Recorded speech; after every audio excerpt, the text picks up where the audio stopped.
একটা মেয়েকে বাবার ছেলে বিয়ে করতে এসছে, তুমি জানো? আমি শুরুতেই চলে যাব কাল সর্প দোষ নিয়ে, মাঙ্গলিক দোষ নিয়ে। মানুষ এখন রীতিমতন ভয়তে রয়েছে যে কারোর কুষ্টিতে যদি কাল সর্প দোষ থাকে তাহলে কি তার জীবনটাই শেষ।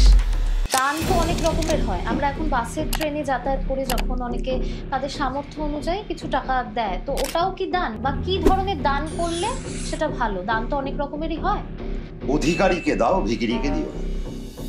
এবার ভিখিরিকে আমাদের হিন্দু শাস্ত্রে রয়েছে যে একই গোত্রে বিয়ে সম্ভব নয়। জন্ম ছকে যদি সব গ্রহ রাহু আর কেতুর মাঝে আটকে পড়ে, তাহলে জ্যোতিষ শাস্ত্রের এই বিশেষ অবস্থার নাম কাল সর্পদোষ। দাম্পত্যের টানা পড়েন, ক্যারিয়ারে হোঁচট, মানসিক অশান্তি, এর মানে কি কাল সর্পদোষ? এবার প্রশ্ন হলো, কাল সর্পদোষ আদেও কি বাস্তব, নাকি আমাদের বিশ্বাস নিয়ে খেলা হচ্ছে? আজকে সেটা নিয়েই বিস্তারিত আলোচনা হবে। হতে পারে আপনার কুষ্টিতে মাঙ্গলিক দোষ আছে, আপনি ছেলে বা মেয়ে, কিন্তু কোনো নন মাঙ্গলিককে কি বিয়ে করতে পারবেন? বা সেই বিয়েটা আদেও টিকবে তো? সেই প্রশ্নের উত্তর জানতে হলে পডকাস্টে বিস্তারিত দেখুন। নমস্কার বন্ধুরা, আমি প্রীতি আর তোমরা দেখছো পডকাস্ট উইথ প্রীতি। আর আজকে আমাদের বিশেষ অতিথি অ্যাস্ট্রোলজার সম্রাট চক্রবর্তী। অসংখ্য ধন্যবাদ স্যার আমাদের স্টুডিওতে আসার জন্য, আমাদেরকে সময় দেওয়ার জন্য। থ্যাংক ইউ তোমাকেও যে তুমি আমাকে এই স্থানে জায়গা দিয়েছো, কারণ আমি তো নিজেকে মনে করি আমি অত যোগ্য নই, যদিও দর্শকদের প্রত্যেককে আমার তরফ থেকে শুভেচ্ছা এবং আমার নমস্কার।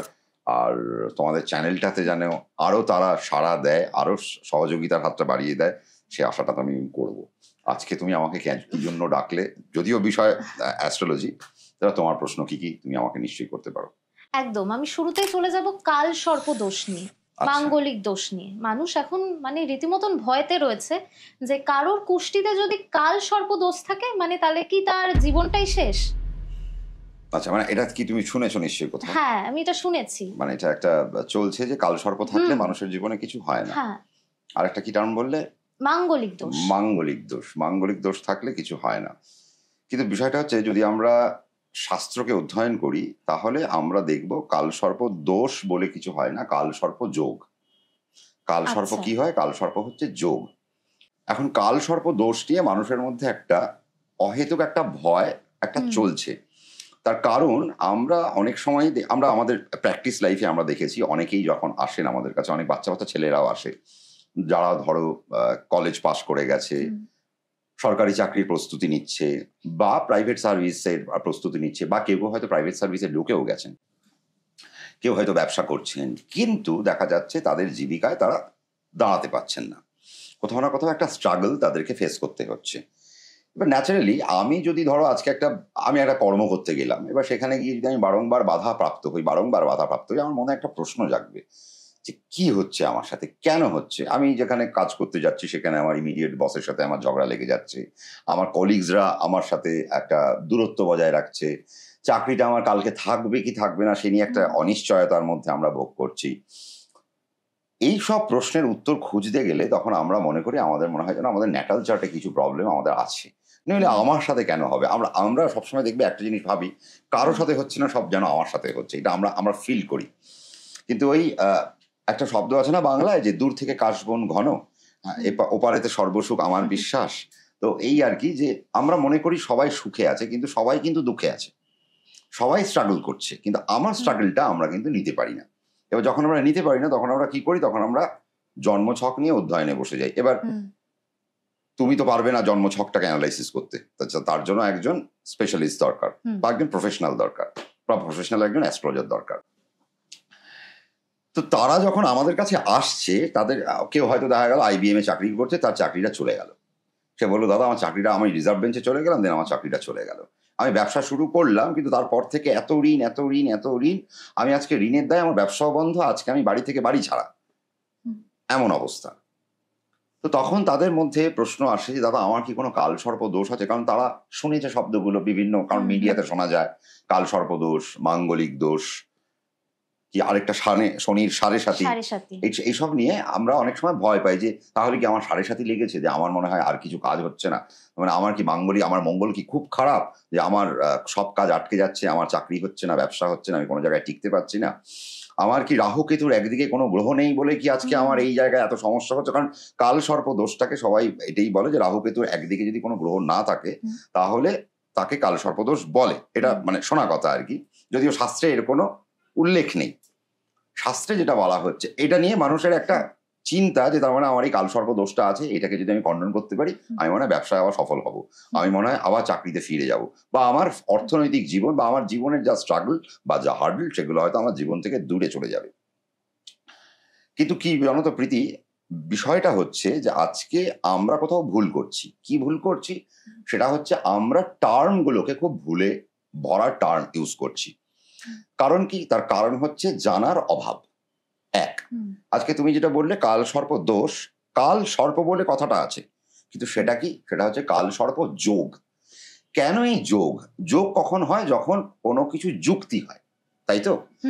আজকে যখন আমি মায়ের পেট থেকে যখন আমি বেরোবো, অর্থাৎ আমার যখন মা যখন একটা মা যখন তার বাচ্চার জন্ম সম্পাদন করবেন, সেটা তো কোনো একটা মুহূর্ত।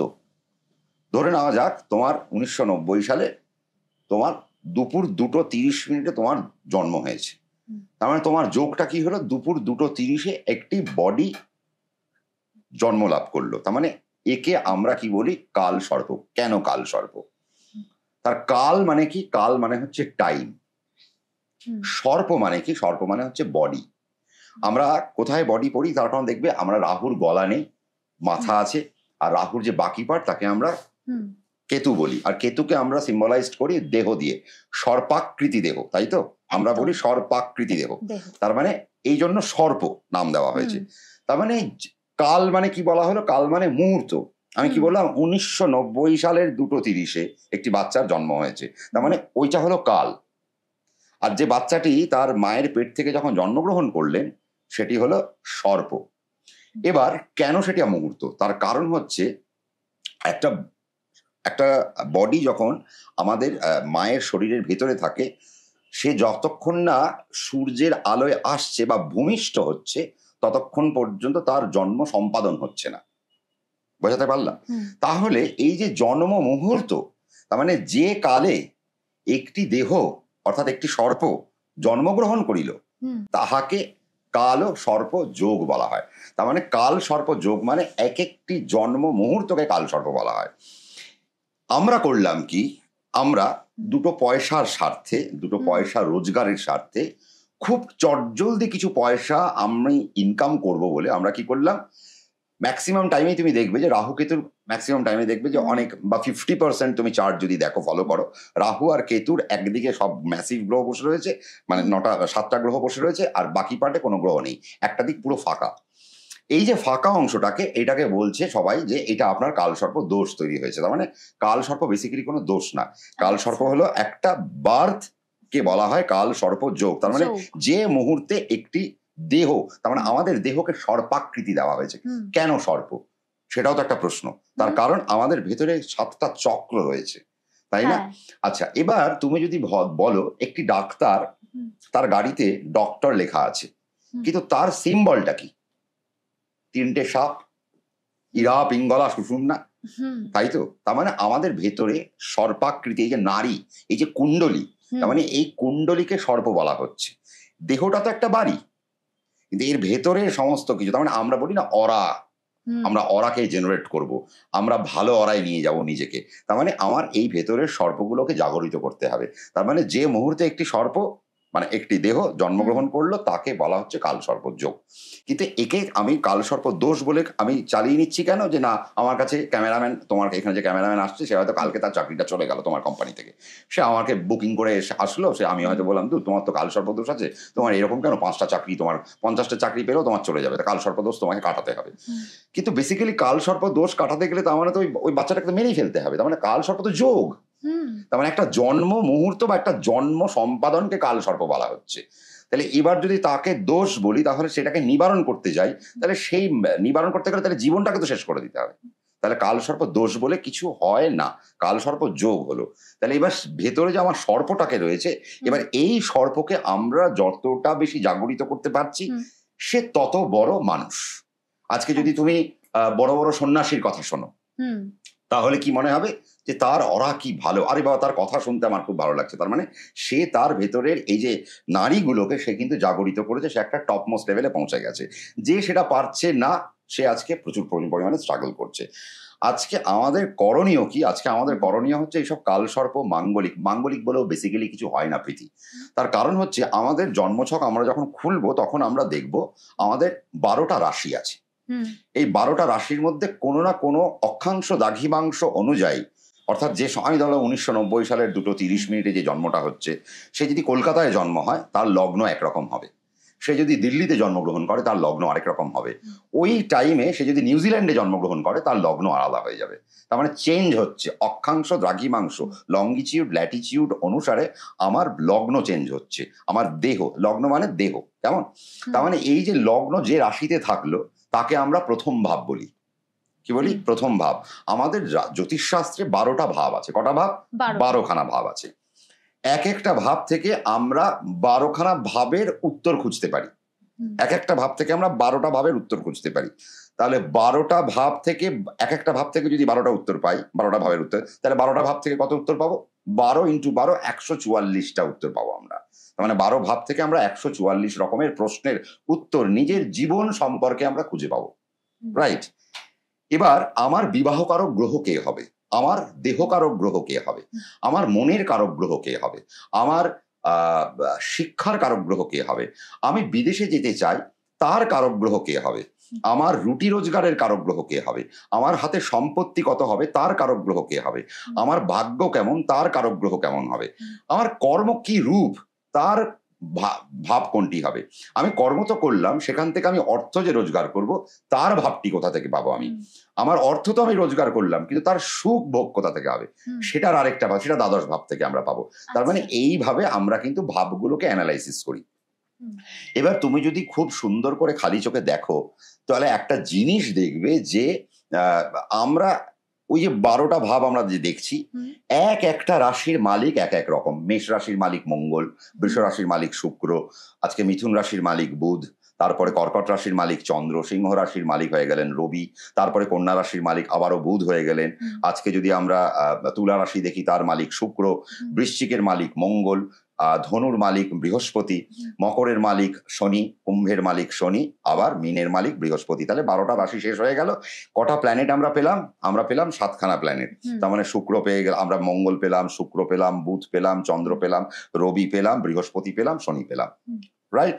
তার মানে আমরা এই 7টা গ্রহকে পেয়ে গেলাম। এই 7টা গ্রহের বাড়ি হচ্ছে এই 12টা রাশি বাড়ি। এবার এক একটা এর মধ্যে কি চন্দ্র একটা বাড়ি পেয়েছে, কোনটা? কর্কট রাশির বাড়ি। রবি একটা বাড়ি পেয়েছে, কোনটা? সিংহ রাশির বাড়ি। শনি 2টো বাড়ি পেয়েছে, মকর আর কুম্ভ। বৃহস্পতি 2টো বাড়ি পেল, কি কি? একটা ধনু আর একটা হচ্ছে মীন। মঙ্গল 2খানা বাড়ি পেয়েছে, কি কি? সেটা হচ্ছে একটা মেষ আর একটা হচ্ছে বৃশ্চিক। শুক্র 2টো বাড়ি পেয়েছে, বৃষ আর হচ্ছে তুলা। বুধ 2খানা বাড়ি পেয়েছে, এক হচ্ছে মিথুন আর একটা হচ্ছে কন্যা।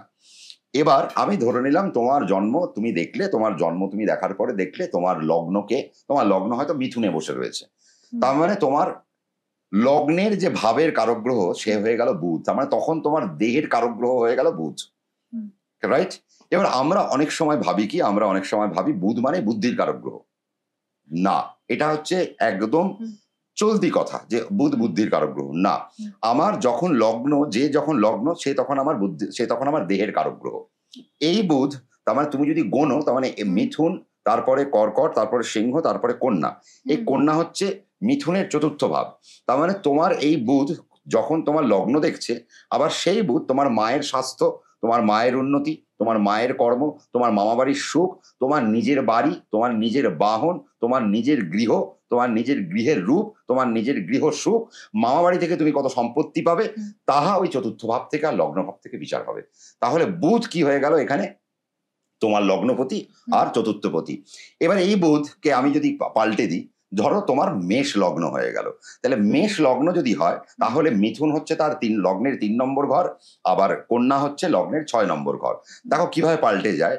মেষ লগ্ন যদি আমার কাছে আসে, কোনো একজনের কোনো রাশি নয়, চন্দ্র যে রাশিতে বসে থাকে তাহা তার রাশি হয়। চন্দ্র যে নক্ষত্রে বসে থাকে সেই নক্ষত্রের যে কারক গ্রহ সেই দশায় তার জন্ম শুরু হয়। তার মানে ধরে নেওয়া যাক চন্দ্র তোমার বসে রয়েছে, আমি ধরে নিলাম চন্দ্র বসে রয়েছে বৃশ্চিক রাশিতে, অনুরাধা নক্ষত্রে চন্দ্র বসে রয়েছে, তার মানে অনুরাধা নক্ষত্রের মালিককে শনি, তার মানে তোমার কোন দশায় জন্ম হলো? শনির দশায় তোমার জন্ম শুরু হলো, তার মানে চন্দ্র শনির নক্ষত্র পেয়েছে। এভাবে আমাদের 27খানা নক্ষত্রকেও আমাদের সাজানো হয়েছে, যারা ওই 9টা প্ল্যানেটের আন্ডারে, 3 নং 27, এইভাবে আমাদের একটা ক্যালকুলেশন পার্ট দেওয়া হয়। এবার আমি যেটা বলছিলাম যে তোমার মেষ লগ্ন, যে লগ্নকে তুমি মিথুন থেকে তুমি দেহভাব ধরলে, যে বুধকে তুমি মিথুন থেকে তোমার মায়ের জায়গা ধরলে, সেই বুধ পাল্টে যাবে মেষের ক্ষেত্রে। তোমার কাছে যদি কোনো ক্লায়েন্ট আসে, তুমি যদি তাকে দেখো যে তুমি যখন অক্ষাংশ দ্রাঘিমাংশ দেখলে যে তার লগ্ন বসে রয়েছে হচ্ছে মেষে আর তার চন্দ্র বসে রয়েছে কুম্ভতে, তার মানে তার লগ্ন কি? তার মেষ লগ্ন, কুম্ভ রাশি। এবার আমাকে ভাব বিচার করতে হবে, ভাবকে বার করতে হবে। তাহলে ভাবকে বার করবো কোথা থেকে? চন্দ্র থেকে না, আগে লগ্ন থেকে বিচার করতে হবে। তার কারণ লগ্ন মানে দেহ, চন্দ্র কি করে? চন্দ্র মানে মনের কারক গ্রহ, অর্থাৎ তুমি কোন কাজটা করবে সেটা তোমার চন্দ্র বলে দেবে। তোমার খিদে পেয়েছে, তোমার চন্দ্র বলছে আমার খিদে পেয়েছে, তোমার দেহ সেইভাবে অ্যাক্টিভ কাজ করা শুরু করে দেবে। তুমি সুইগিতে চলে গেলে, একটা বিরিয়ানির দোকান দেখলে, সেখানে অর্ডার করলে, অর্ডারটা চলে আসলো, তুমি হাত দিয়ে সেটা খেলে, তাহলে তোমার মন বললো যে বিরিয়ানিটা খেতে হবে। তার মানে মনের কারক গ্রহ আমাকে বার করতে হবে। তাহলে মেষের ক্ষেত্রে যদি আমি লগ্ন ধরি, এবার মেষের ক্ষেত্রে যদি আমি লগ্ন ধরি, তাহলে সেখানে হচ্ছে 3, তাহলে বুধ সেখানে মিথুনের ক্ষেত্রে যেমন লগ্নপতি, মেষের ক্ষেত্রে সেই বুধ হয়ে যাবে আয়ুর কারক গ্রহ। 3 না, তাহলে বন্ধুর কারক গ্রহ, সহজ ভাব। আমি 3 থেকে আমরা আয়ু দেখি, 3 থেকে আমরা সহজ ভাব, অর্থাৎ কিরকম কি কার সম্পর্ক, কেমন তার বন্ধুত্ব হবে, তার পারস্পরিক সম্পর্ক কেমন হবে, তার বৈবাহিক সম্পর্ক কেমন হবে, তার জীবনে কলিগের সম্পর্ক কেমন হবে, অর্থাৎ ইত্যাদি সম্পর্ককে আমরা 3 নম্বর ভাব থেকে বিচার করব। আবার সেই বুধ যেই কন্যাকে আমি মিথুনের ক্ষেত্রে মা বিচার করলাম, সেই কন্যা মেষ লগ্নের ক্ষেত্রে পাল্টে যাবে, সে কি হয়ে যাবে? ষষ্ঠপতি। ষষ্ঠ থেকে আমরা কি দেখবো? রোগও দেখবো, ঋণ দেখবো, রিপু দেখবো, জ্বালা দেখবো। তার মানে যেই বুধ মিথুনের ক্ষেত্রে মা, সেই বুধ আবার মেষের ক্ষেত্রে রোগ, ঋণ, রিপু, জ্বালার কারক গ্রহ। তার মানে ভাব ওয়াইজ আমাদের প্ল্যানেটের চরিত্র বদলায়। এবার প্ল্যানেটের নিজস্ব একটা চরিত্র হয়, সেটাকে তার একটা নিজস্ব বৈশিষ্ট্য আছে, সেই বৈশিষ্ট্যটা 2 থেকে 5% আমাদের জীবনের উপর বর্তায়। বাকি 95% সে কোন রাশিতে, সেই রাশির তত্ত্ব কি, অগ্নি, পৃথ্বী, বায়ু, জলের মধ্যে সে কোন তত্ত্বে পড়লো, কোন নক্ষত্রে পড়লো, তাহলে সেই নক্ষত্রের তত্ত্ব কি, অগ্নি, পৃথ্বী, বায়ু, জল, আকাশ, এই পঞ্চাঙ্গের মধ্যে সে কোন নক্ষত্রে পেলো, তারপরে তার কি তিথি পেলো, তার মানে তার যাত্রা কি। তার মানে আমরা যেটা বলি যে এই যে ভাব থেকে আমাদেরকে সবার আগে যেটা করতে হয়, যে ভাব থেকে আমাদেরকে ভাবগুলো তুলতে হয়। আমার জীবনের গতি কি? ভাব মানে হচ্ছে আমার জীবনের গতি কি, আমি জীবনে কি খুব স্ট্রাগল করব, নাকি আমার জীবনে আমি খুব আরামসে আমি আমার লাইফটাকে এনজয় করতে পারবো। তুমি যেটা বললে মঙ্গল, তার মানে মাঙ্গলিক, তাহলে আমি কেন এতগুলো কথা বোঝালাম যে আমি ভাব না দেখলে আমি আমার বিবাহকারক গ্রহকে পাবো না, রাইট? আমি তোমার যেমন মিথুনের ক্ষেত্রে বললাম কি, যে মিথুনের ক্ষেত্রে বিবাহকারক গ্রহ কে হয়ে যাবে? সপ্তমপতি। মেষের ক্ষেত্রে তার সপ্তম, অর্থাৎ আমাদের সপ্তমপতি হলেন আমাদের বিবাহকারক গ্রহ। এই বিবাহটি কতটা ফ্রুটফুল হবে, তার সাথে আরো দুটোকে ভাবকে আমাকে অ্যাডজাস্ট করতে হবে। লগ্ন হইতে 2 নম্বর ভাব, লগ্ন হইতে 11 নম্বর ভাব। কেন 2 আর 11 যদি আমাকে পারমিশন খুব ভালো দেয়, তাহলে আমার বিবাহটা সাকসেসফুল, তার মানে আমার সপ্তম ভাব আমার সাকসেসফুল। এবার আমার বিবাহকারক গ্রহকে, তাহলে বিবাহকারক গ্রহ তোমার সপ্তমপতি। তো তোমার কাছে যদি কেউ আসে যে মিথুন লগ্নের লোক, তুমি তো তাকে বলবে না যে মঙ্গল তার বিবাহকারক গ্রহ। কেন? তার কারণ তার সপ্তমপতিকে, তার সপ্তমপতি হচ্ছে ধনু, তাহলে ধনুরাশির মালিককে, ধনুরাশির মালিক বৃহস্পতি। তার মানে মিথুন লগ্নের জাতকের ক্ষেত্রে বিবাহকারক গ্রহ বৃহস্পতি হয়ে গেলেন। তাহলে আমাকে আর ওখানে মাঙ্গলিক দোষ বললে চলবে না। সে মঙ্গল তার লগ্নে থাকুক, বা চতুর্থে থাকুক, বা সপ্তমে থাকুক, বা অষ্টমে থাকুক, বা দ্বাদশে থাকুক। এখন একটা চল বেরিয়েছে যে মঙ্গল লগ্নে, চতুর্থে, সপ্তমে, অষ্টমে আর দ্বাদশে থাকলেই মাঙ্গলিক। এটা একদম ভুল বিচার। তার কারণ মাঙ্গলিক বলে কোনো শব্দ আমাদের নেই। আর মাঙ্গলিক মানে কি? যাহা মঙ্গলময়। আচ্ছা, তাই তো, যাহা মঙ্গলময় তাহাই তো মাঙ্গলিক। তাহলে মাঙ্গলিক দোষ কি করে হলো? যেটা মঙ্গল সেটা কখনো দোষের হয়? টার্ম আমরা কি, আমি ওই জন্য টার্মোলজিতে খুব বিশ্বাস করি। তার মানে আমরা টার্মটাকেই ভুল করছি। তার মানে মাঙ্গলিক দোষ বলে কিছু নেই। তার মানে আমরা যদি ইন্ডিয়াতে জন্মগ্রহণ করেছি, আমাদের যা ভৌগোলিক অবস্থান, আমাদের ম্যাক্সিমাম 70 থেকে 75% চার্টে আমরা পাবো লগ্নে মঙ্গল, লগ্নের চতুর্থে মঙ্গল, লগ্নের সপ্তমে, লগ্নের অষ্টমে, লগ্নের দ্বাদশে মঙ্গল। এটা 70 to 75% চার্টে আমরা পাবো। তাহলে কি সবাই মাঙ্গলিক? তাহলে 70% লোকের বিয়ে খারাপ? তা তো হতে পারে না। তার মানে মাঙ্গলিক দোষ বলে কিছু হয় না। এবার যার দেখা যাচ্ছে, আমি ধরলাম আমি মেষ লগ্ন, তাহলে মেষের জন্য তো 2 আর মেষের জন্য 7 আর 11 আমি ধরবো। তাহলে মেষের ক্ষেত্রে সপ্তমকে তুলা, তাহলে তুলার মালিককে শুক্র। তাহলে দেখো, মিথুনের ক্ষেত্রে যে বিবাহকারক গ্রহ বৃহস্পতি হয়ে গেলেন, আজকে মেষের ক্ষেত্রে বিবাহকারক গ্রহ হয়ে গেলেন শুক্র। তারপরে দেখো, ভাব ওয়াইজ, লগ্ন ওয়াইজ আমার গ্রহের চরিত্র চেঞ্জ হয়ে যাচ্ছে। যে শুক্র মিথুনের ক্ষেত্রে দ্বাদশপতি আর পঞ্চমপতি, সেই শুক্র মেষের ক্ষেত্রে আবার কি হয়ে যাচ্ছে, লগ্নপতি আর সপ্তমপতি। আবার সেই শুক্রকে তুমি যদি আবার কুম্ভ থেকে হিসাব করো, সে আবার কুম্ভের 4 তো কুম্ভের 9। তার মানে কুম্ভের ক্ষেত্রে সেই শুক্র আবার মায়ের বাড়ি দেখছে, মায়ের শরীর স্বাস্থ্য দেখছে, মায়ের উন্নতি দেখছে, তার নিজের গৃহের রূপ দেখছে। তার মানে এইভাবে আমরা ভাবগুলোকে বিচার করি, কিন্তু আমরা এগুলোকে বিশ্বাস করতে শিখি না। আমার কাছে একটি ক্লায়েন্ট এসেছিলেন, তিনি একজন মা এসেছিলেন, তিনি আমাকে এসে বললেন যে দাদা, আমার ছেলের চাকরিটা চলে গেল। আমার ছেলে, আবার আরেকজন এসেছিলেন, তিনি এসে বললেন দাদা, আমার ছেলেকে না চাকরিটা শুধু ছেড়ে দিল না, সে বিদেশ থেকে চলেও আসতে হলো তাকে। আমি 3 জন অ্যাস্ট্রোলজারের কাছে ঘুরলাম, 3 জনই বললো আমার বৌমার নাকি সাংঘাতিক মাঙ্গলিক, তার কারণে আমার ছেলের চাকরি চলে যাচ্ছে। এটা কি কোনো লজিকে দাঁড়ায়? তোমার কি মনে হয়? তুমি কি লজিক্যালি এটাকে বিশ্বাস করো? কারণ আমি যা কর্ম করব তাহার প্রাপ্তি তো আমার, সেটা সম্পূর্ণ আমার ব্যক্তিগত। এবং সেই ব্যক্তিগত আমি যদি সফল হই, আমার যারা স্টেক হোল্ডার, মানে আমার মা, বাবা, আমার বউ, বাচ্চা, আমার আত্মীয় স্বজন, তারা আমার ওই সাকসেসটাকে এনজয় করতে পারবে। তার মানে উন্নতিটা ব্যক্তিগতভাবে আমার, অবনতিটাও ব্যক্তিগতভাবে আমার। আজকে যদি আমার চাকরি চলে যায়, আমি ওটা বাদ দাও, আজকে যদি আমি একজন অ্যাস্ট্রোলজার, আমি আজকে সাকসেসফুল অ্যাস্ট্রোলজার, কিন্তু আমি যদি দেখি যে কালকে আমার 2টো করে লোক কমতে আরম্ভ করেছে, 3টে করে লোক কমতে আরম্ভ করেছে, 5 বছর পরে আমার কাছে আর লোক আসছে না, তার মানে কি এটা আমার বউয়ের দোষ? আমার বউয়ের মাঙ্গলিক আছে বলে আমার কাছে লোক কমছে না তো, তার কারণ আমার দোষ। আমি কিছু ভুল করছি যা আমি নিজে রেকটিফাই করতে পারছি না, তার কারণ আমাকে তো প্রতি মুহূর্তে শিখতে হবে আমি কি ভুল করছি। আমি প্রতিদিনের কর্ম থেকে তো একটা লেসন নেব, সেই লেসন ওয়াইজ আমি আমার জীবনকে সাজাবো। তার মানে ভাবো, আজকে তুমি তো একটা মেয়ে, আজকে তুমিও তো একটা মেয়ে, তুমি তো কারোর বাড়ির একটা বউ হবে, তুমি তো কোনো ছেলের একটা স্ত্রী হবে। তাহলে আজকে তুমি বিবাহের পর আজকে যদি তোমাকে এই কথাটা শুনতে হয় যে তোমার মাঙ্গলিক দোষের জন্য তোমার বরের উন্নতি হচ্ছে না, তোমার কালসর্প দোষ আছে বলে তোমার বরের উন্নতি হচ্ছে না, তোমার সাড়ে সাথী লেগেছে বলে তোমার বরের উন্নতি হচ্ছে না, তার মানে এগুলো বেসিক্যালি চটকদারি কথাবার্তা। এগুলো দিয়ে আমরা খুব চটজলদি ইনকাম করতে পারি।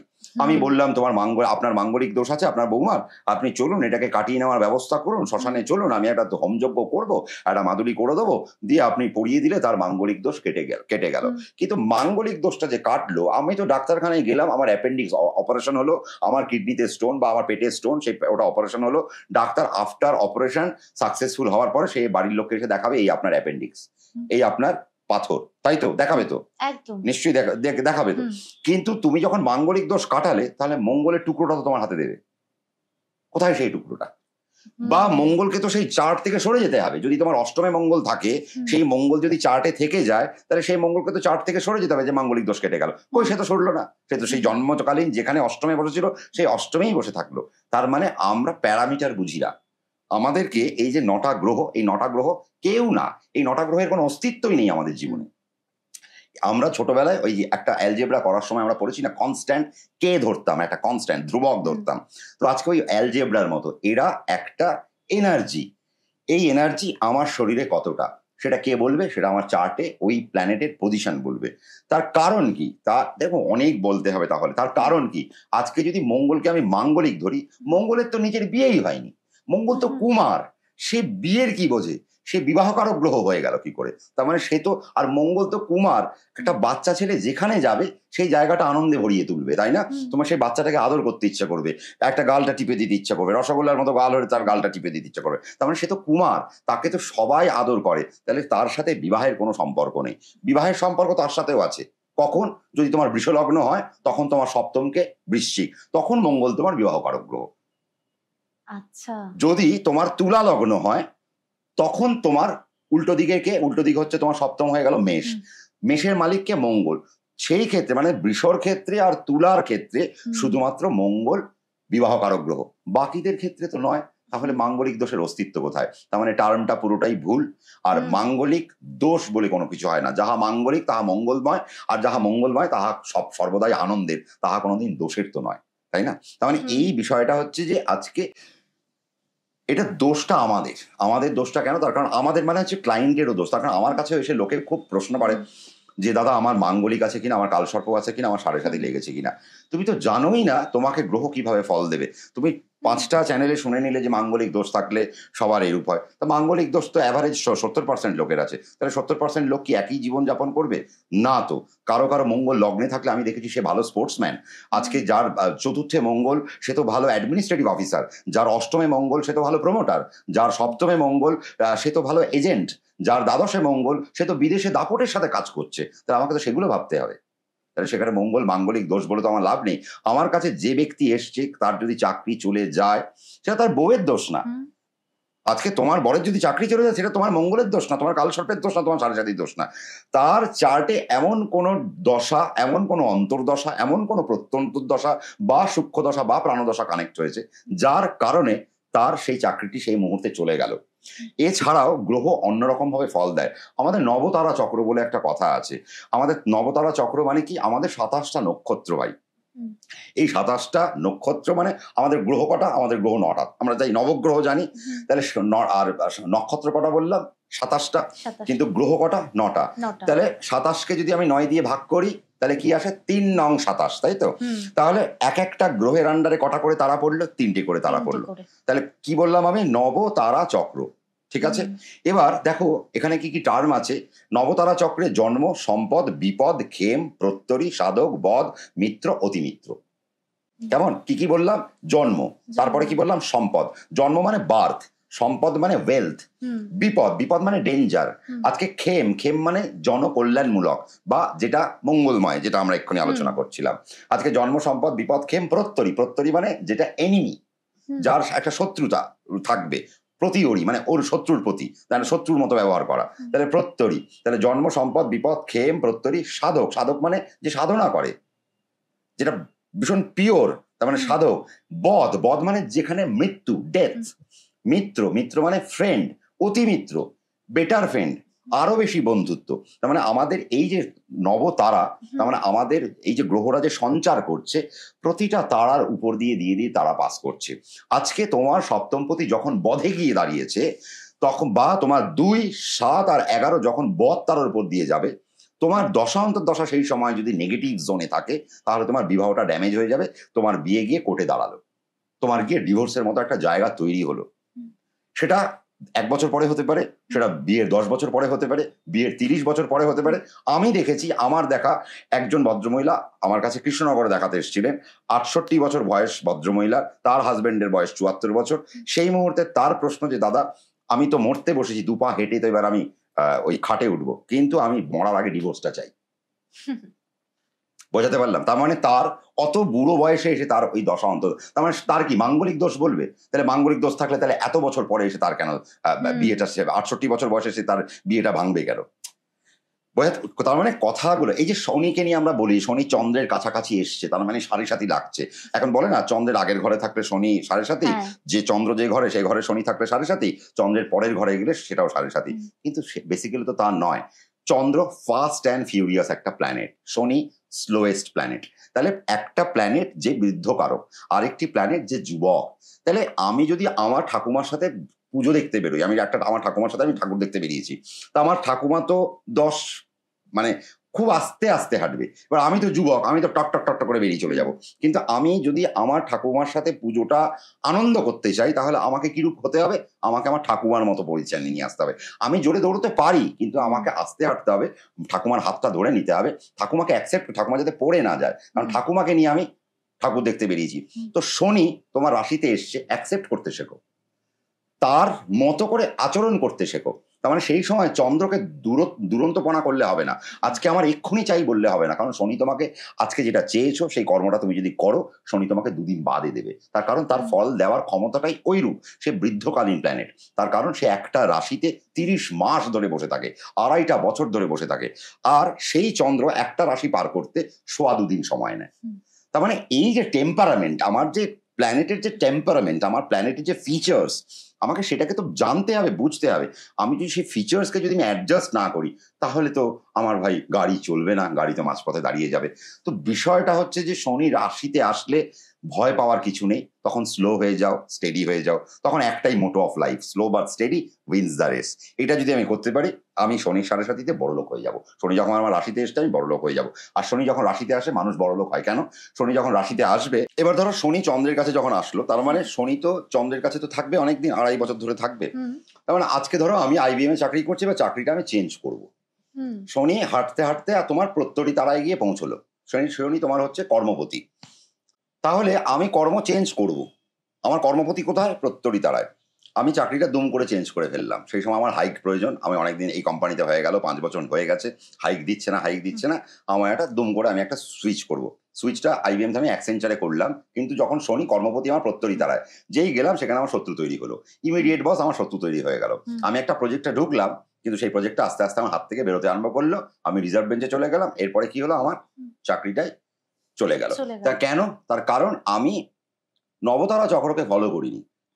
আমি নবতারা চক্রকে যদি ফলো করতাম, তাহলে আমি ওই চেঞ্জটা আর একটু 6 মাস বা 7 মাস, বা যতক্ষণ না শনি প্রত্যরী তারা থেকে বেরোচ্ছে, সে প্রত্যরী থেকে বেরিয়ে যতক্ষণ না সে সাধকে যাচ্ছে, ততক্ষণ পর্যন্ত আমি যদি ওয়েট করতে পারতাম, তখন গিয়ে আমি চাকরিটা চেঞ্জ করলে আমার জন্য বেটারমেন্ট হতো। এবার দেখতে হবে আমার অর্থপতি কোথায়। এবার অর্থপতি একাদশপতি কোথায়? কারণ শুধু সব দশমপতি দেখলে হবে না, সপ্তমপতিকে দেখতে হবে। কারণ সে আমার রুটি রোজগারের কারক গ্রহ। 2 আমার অর্থ, একাদশ আমার লিকুইড ক্যাশ। তার মানে টোটালটা আমি যদি দেখি যে এই 2, আমার 7, আমার 10 আর 11 পতি কোথায় গিয়ে অবস্থান করছে, নবতারা চক্রের কোন পার্ট দিয়ে হেঁটে হেঁটে যাচ্ছে, তারা কি আমার অনুকূলের যে, বা আমার যে সমস্ত তারাগুলো আমার অনুকূলের বা আমার ফেভারেবল, সেই জায়গা দিয়ে তারা কি হাঁটছে? যদি হাঁটে, তাহলে আমি চাকরিটা চেঞ্জ করলে আমি বড়লোক হব। কিন্তু যদি অন্য সময় আমি করি, যখন আমার প্রতিকূলে, তখন আমার চাকরি চলে যেতে পারে। তো এই কানেকশনগুলো আজকে আমাদেরকে বুঝতে হবে প্রীতি। আমরা যদি না বুঝি, আমার চাকরি চলে গেলে আমি বলবো আমার মাঙ্গলিক দোষ আছে। কিন্তু কেন হলো আমার চাকরিটা কেন চলে গেল? মাঙ্গলিক দোষের জন্যও না, কালসর্প দোষের জন্যও না, সাড়ে সাতির জন্যও না। গেল কেন? তার কারণ আমার কর্মপতি, আমার অর্থপতি, আমার একাদশপতি, আমার সপ্তমপতি এমন একটা তারার বুদ্ধি যাচ্ছিল, যে সময় আমার চাকরি চেঞ্জ করাটা উচিত ছিল না। আজকে শেয়ার মার্কেটেও তো আমি ইনভেস্ট করি। তা শেয়ার আমি কখন ইনভেস্ট করবো? কেন ইনভেস্ট করবো? আমি কি শেয়ারে এখন অপশনে যাব, নাকি আমি এখন একটু লং টার্মে যাব, নাকি একটু সুইং করব? আমি 15 দিন দাঁড়াবো, 20 দিন দাঁড়াবো? সেটাও তো আমার দ্বিতীয়পতি, আমার একাদশপতি আমাকে তো সেটা বলবে। তার কারণ আমার ষষ্ঠপতিকেও দেখে নিতে হবে। রোগ, ঋণ, রিপু, জ্বালা, সে এমন কোনো তারার উপর দিয়ে যাচ্ছে না তো যে আমাকে ঋণগ্রস্ত করিয়ে দেবে। আমার কাছে এরকম প্রচুর ক্লায়েন্ট আসে, বা আমার কাছে কিছুদিন আগে ছেলে এসেছিল, সে 20 লক্ষ টাকা নিয়ে নেমেছিল তার রোজগারে। সে চাকরি বাকরি ছেড়ে দিয়ে বিদেশ থেকে ফিরে এসে 20 লক্ষ টাকা দিয়ে সে শেয়ার মার্কেটে নেমেছে। আজকের দিনে দাঁড়িয়ে তার 2 কোটি টাকা মাইনাস। আজকে যে তুমি মাঙ্গলিক বলছো, আমাদের কাছে না এরকম বহু গল্প আছে, যে গল্পগুলো বললে মানুষ কিনে ফেলবে। একটা মেয়েকে বাবা আর ছেলে বিয়ে করতে এসছে, তুমি জানো? কি বলছেন? হ্যাঁ, একই মেয়েকে বাবা আর ছেলে বিয়ে করতে এসছে। বাবা আর ছেলে এসছে আমার কাছে জটক বিচার করাতে। আমি জটক বিচার করলাম। জটক বিচার করে বাবার প্রশ্ন যে এই মেয়েটির সাথে কি আমার ছেলের বিয়ে দেওয়া যাবে? আমি বললাম হ্যাঁ, সবকিছু তো ওকে আছে, কোনো তো সমস্যা নেই। কিন্তু তারা বললেন যে আমাদের 2টো প্রশ্ন আছে। কি প্রশ্ন? সেই প্রশ্ন আমি বললাম কোনো নর্মাল প্রশ্ন হতে পারে। ছেলেটি ওখান থেকে বললো, আমি তো দাদা ইম্পোর্ট এক্সপোর্টের ব্যবসা করি, আমি তো বাড়িতে থাকি না বেশিক্ষণ, তাই আমি যখন বাড়িতে থাকবো না, আমার বউকে কি আমার বাবা আনন্দ দিতে পারবেন? আমার বউকে কি আমার বাবা ভোগ করতে পারবেন? তা আজকে তুমি মেয়ে, তুমিও তো আজকে একটা মেয়ে, আজকে কারো বাড়ি বউ হবে। তা আমার কথা হচ্ছে না, আজকে এই পরিবেশ পরিস্থিতি খুব খুব ভাইটাল। মাঙ্গলিকটা ম্যাটার করে না, ম্যাটার করে দ্বিতীয় ভাব, তোমার মানসিকতা কি, ম্যাটার করে তোমার ষষ্ঠ ভাব, তোমার মনের জ্বালা কতটা। তার মানে যার ষষ্ঠ ভাব ভালো, সে পবিত্র মানুষ, তার সাথে ঘর করা যায়, তার সাথে সংসার করা যায়। তো এরকম বহু বহু বহু গল্প আমাদের কাছে রয়েছে, যেগুলো একটা পডকাস্টে সত্যি প্রীতি বলা সম্ভব নয়। আচ্ছা, আমাদের হিন্দু শাস্ত্রে রয়েছে যে একই গোত্রে বিয়ে সম্ভব নয়। মানে কোনো মেয়ের যদি আলিমান গোত্র হয়, আর সেই আলিমান গোত্রেরই কোনো ছেলের সাথে বিবাহ সম্ভব নয়, এটা কি সত্যি? হ্যাঁ, এটা সত্যি। তার কারণ হচ্ছে যে ধরো তোমার আজকে কাশ্যপ গোত্রে জন্ম, তার মানে তুমি কাশ্যপ মুনির আন্ডারে পড়ে গেলে, তার মানে তুমি একই কাশ্যপ গোত্র, তোমারও কাশ্যপ গোত্র, আমারও কাশ্যপ গোত্র। তার মানে তুমি হতে পারো সাহার বাড়ির মেয়ে, আমি ভাইলাম চক্রবর্তী বাড়ির মেয়ে, কিন্তু আমাদের ওই অরিজিনটা তো এক। আমাদের গোত্রটা এক, মানে আমাদের অরিজিনটা এক। টাইটেলটা আমরা আলাদা পেয়েছি, সেটা আমরা আলাদা আলাদা জনি পেয়েছি বলে, কিন্তু আমাদের মূল জায়গা কোনটা? মূল জায়গা হচ্ছে কাশ্যপ মুনি। তার মানে আমরা কাশ্যপ, তার মানে আমাদের ব্লাড গ্রুপ আমাদের প্রায় সেম হয়ে গেল। তার মানে যখন আমাদের ব্লাড গ্রুপ সেম হয়ে গেল, আমি যদি একই গোত্রে বিয়ে করি, আমার বিকলাঙ্গ সন্তান জন্ম হওয়ার সম্ভাবনা রয়েছে। আজকে খুব অটিজম বাচ্চা আমরা দেখি, অটিস্টিক চাইল্ড দেখি, তাহলে কি দেখা যাচ্ছে যে ওই সমগোত্রীয় কোনো কারোর সাথে বিবাহ হচ্ছে, এবং সমগোত্রের বিবাহ হলে সেম মেরুতে চলে যাচ্ছে, মানে সেখানে ডাইভার্সন খুব ইম্পর্টেন্ট, তার মানে সেখানে ডিভোর্স হয়ে যাওয়ার একটা চান্সেস খুব হাই থাকে। এই জন্য আমরা অনেক সময় দেখেছি যে কি বলেন ওই ঠাকুরমশাইরা বলেন যে তোমার ধরো বিয়ে হচ্ছে, তোমার হয়তো যার সাথে বিয়ে হচ্ছে একই গোত্র, এবার তোমার বাবা সেখানে সম্প্রদান করতে পারবে না। কি হবে সেখানে? সম্প্রদান কে করবে? হয় তোমার বাবার বন্ধু বা তোমার মামা বা কোনো অন্য কোনো গোত্রের লোক, যে তোমাকে সম্প্রদান করতে পারে। আমি শুনেছি বাবা যদি মানে কন্যা দান করে মাকে, মায়ের মানে ফ্যামিলির গোত্র যদি সেই মেয়েটা নেয়, তাহলে বিবাহ সম্ভব হতে পারে, বা অন্য গোত্রের কেউ, সে তোমার বাবার বন্ধু হতে পারে বা তোমাদের ফ্যামিলির কেউ হতে পারে, তারাও যদি কন্যা দান করে সেখানেও বিবাহটা সম্ভব বলে অনেক সময় গ্র্যান্ট করা হয়। কিন্তু যদি তুমি শাস্ত্র পড়ো তাহলে দোষ লাগবে। সেই দোষ থেকে মুক্তির কোনো উপায় না, ওই দোষ থেকে তোমার মুক্তি, কারণ তুমি কখনো গোত্রান্তর তুমি কখনো করতে পারো না। তোমার যেটা তোমার অরিজিন তাকে তুমি কোনোদিন হারাতে পারো না, কারণ ওটা তোমার মূলকে তুমি কোনোদিন নষ্ট করতে পারো না। তো এগুলো চাটুকতা, এগুলো আমরা আপাতত ওই করছি, ওই যে বলে না মানে আইন আছে তো আইনের ফাঁক আছে, তো এগুলো আমরা আইনের ফাঁক দেখাচ্ছি। বেসিক্যালি এগুলো আমরা জ্যোতিষীরাই ভুল করছি, এটা আমাদেরই ভুল। তো আজকে এইসব ব্যাপার অনেক আছে, আরো অনেক গল্প হতে পারে। আজকে দোষ নিয়ে যখন তুমি বললে একটা কথা, আজকে একটা কথা খুব চালু হয়েছে, পিতৃদোষ। আপনার পিতৃদোষ লেগে গেছে, আপনার পিতৃদোষ লেগে গেছে। বেসিক্যালি দোষ তো সবারই লাগে, দোষ তো কার নেই? কোন ছেলে মেয়ের দোষ নেই? তার মানে কার বংশে দোষ নেই? সবারই বংশে দোষ লাগে। এবার আবার অনেক সময় বলে দেয় যে আপনার পিতৃদোষ আপনার চার্টে লেগেছে শনি রাহুর সাথে। এগুলোও খুব বাজে কথা, ওইভাবে কোনোদিন দোষ বলা যায় না। তার কারণ আজকে আমার ঠাকুরদা যখন মারা গেছেন কি দোষ পেয়েছেন, তার বাবা কি মারা গেছেন তার কি দোষ পেয়েছেন আমরা জানি না। তার মানে আমাদের বংশে দোষ চলে আসছে, যে দোষটাকে আমরা ক্যারি ফরওয়ার্ড করছি, যার ফলে আমরা স্ট্রাগলের ফেস করছি। আমরা অনেক স্ট্রাগল করছি কেন? আমাদের পিতৃর জন্য। তারা শান্তিতে নেই, তাহলে তাদের শান্তি করাতে হয়। কিভাবে সেই শান্তি করাতে হয়? দানের মধ্যে দিয়ে। আজকে তুমি অনেক মারবাড়িকে দেখবে যে তারা হয়তো 2 কোটি টাকা কোনো ব্যবসায় গণেশ উল্টে দিল বা কারো থেকে চেপে দিল, ধরে নিলাম, হ্যাঁ 2 কোটি টাকা তা ভুলভাবে সে ইনকাম করে নিল, কিন্তু সেই 2 কোটি টাকা ইনকাম করে সে 20 লাখ টাকার একটা ভান্ডারা লাগিয়ে দেবে, দিয়ে ওই মাইনাসে একটা প্লাস করে দেবে। কি বললাম বুঝলে? তার মানে এইভাবে তারা দোষটাকে কাটায়। আজকে আমরা যে বাড়িতে যে দোষে দুষ্ট হই, আমাদের যে বংশ যে দোষে দুষ্ট হয়, বা আমাদের যে পিতৃপুরুষ যে আমাদের যে দোষে দুষ্ট হয়, তার ফল আমরা ভোগ করতে করতে যাই। এবার যার জন্য আমাদের প্রতি মুহূর্তে স্ট্রাগল ফেস করতে হয়। জীবনকে খুব সহজে উন্নতির পথে নিয়ে যেতে পারছি না, তাহলে নিয়ে যাওয়ার উপায়, তাহলে অত সুন্দর রোজগারের উপায়, আমার পিতৃপুরুষকে শান্ত করো। কিভাবে শান্ত করবে? তুমি যাদের চেনো না, সেই রকম তোমার সামর্থ্য অনুযায়ী প্রতি মাসে 11 জনকে তুমি খাইয়ে দাও।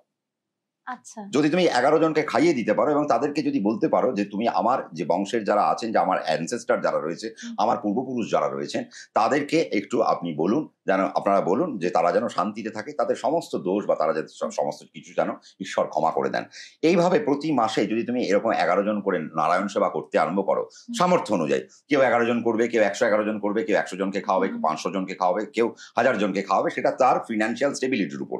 কিন্তু তুমি প্রতি মাসে 11 জনকে 11টা কেক খাওয়াতেই পারো, কি সমস্যা আছে? 11টা মিষ্টি খাওয়াতেই পারো, কোনো সমস্যা নেই। তো 11টা বিস্কিটের প্যাকেট দিতে পারো, কোনো সমস্যার কিছু নেই। 5 টাকা করে একটা বিস্কিটের প্যাকেট, 5 11 55 টাকা। তোমার যদি সামর্থ্য কম থাকে, আমি ধরে নিলাম যার যেরকম সামর্থ্য, আবার কেউ যদি 500 টাকার মিষ্টি 500 জনকে দিতে পারে, সেটা কি বলে করতে হবে? বলে করতে হবে। মানে তুমি খাওয়ানোর পরে তাদেরকে নমস্কার করে বলবে, তুমি কিন্তু ভাই আমার পিতৃপুরুষের সম্বন্ধে একটু আশীর্বাদ চাও এবং তাদের শুভ কামনা করো। এতে হয় কি, পিতৃপুরুষের দোষগুলো, কারণ তারা আস্তে আস্তে শান্তি পেতে আরম্ভ করে। তাদের একটা বেস্ট উইশেস হয় না, বেস্ট উইশেস, আমাদের একটা ভালো কিছু আমরা যাই, তো তাদের ওই বেস্ট উইশেস গুলো তাদের কাছে পৌঁছয়। আস্তে আস্তে আমাদের না এই যে নেগেটিভিটি গুলো আস্তে আস্তে কমতে আরম্ভ করে, আমরা জীবনে অনেক ভালো থাকতে আরম্ভ করি। তো এই নেগেটিভ গুলোকে কাটানো, পিতৃদোষকে এইভাবে কাটাতে হয়। কারণ অনেক সময় বলে যে শনি রাহু একসাথে পড়ে গেছে, আপনার পিতৃদোষ, আপনার শাপিত দোষ। না, তা নয়। পিতৃদোষ, আমার বাবা মারা চলে গেছেন বা আমার বাবার বাবা চলে গেছেন, তিনি একপাত দ্বিপাত ত্রিপাত কোন দোষ পেয়েছে আমি জানি না, সেই দোষ নিয়ে তুমি আদৌ সেই দোষের পরিপূর্ণ হাবান করিয়েছো কিনা, সেই দোষের অরিজিনাল তার রিচুয়ালস তুমি মেনটেন করেছো কিনা, সেগুলো যদি না করে থাকো, বা তা তোমার পূর্বপুরুষ কি করেছে তুমিও জানো না, তুমি যতটুকু জানো তাদের মধ্যে হয়তো সবকিছু ভালোভাবে হয়েছে, কিন্তু তার আগে কিছুই হয়নি। তাহলে সেই দোষগুলো তো একপাত দ্বিপাত ত্রিপাত, এই দোষগুলো তো জমছে তোমার লাইফে তো জমছে।